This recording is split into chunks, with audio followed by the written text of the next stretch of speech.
Hi guys, welcome to another video. In today's video we're gonna talk about how I prep my IFAK as a combat lifesaver. This is purely for the IFAK, not the medical bag, and doesn't include my kit. I have more stuff in my kit. So let's start with the chest seals. I have 2 chest seals. This is for the respiration in the March protocol. In total I have 4 since each packaging has 2. Got to mention, I will be using my roll 1. Knockoff version. I have no idea how the real one is. This one is kind of small, so I imagine you can fit everything I am fitting in this IFAK in other IFAKs as well. Moving on, I have 2 combat gauzes in my kit. If you have a roll 1, this is pretty useful for you to see how I put it in to maximize storage. I put them in between my chest seals. Again, I have more stuff in my kit as well. In total I have 5 combat gauzes, but we're not going to talk about that in this video. Okay, next up, for the combat gauze, obviously you have to bandage it.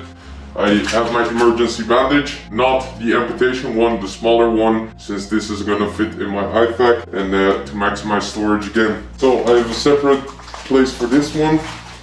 Moving on now, we have the airway. I have 2 MPAs. 2 different sizes. These, if you have a roll 1 again, I put in between these 2.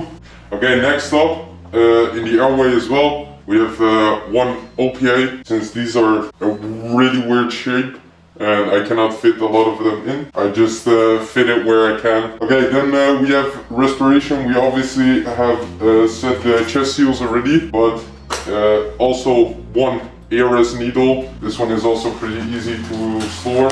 And then last but not least, for hypothermia, these are not really the best you can get.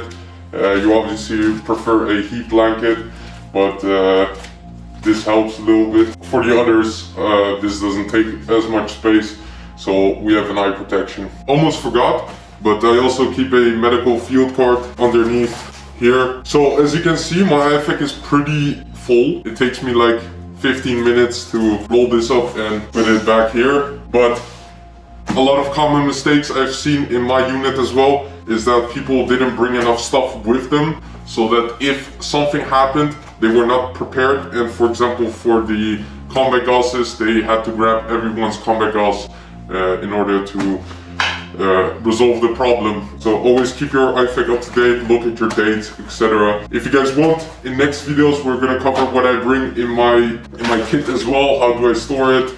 Since you have to bring more stuff with you, and we can also go over my combat lifesaver medical bag. Thank you guys very much for watching, and until next video guys, bye.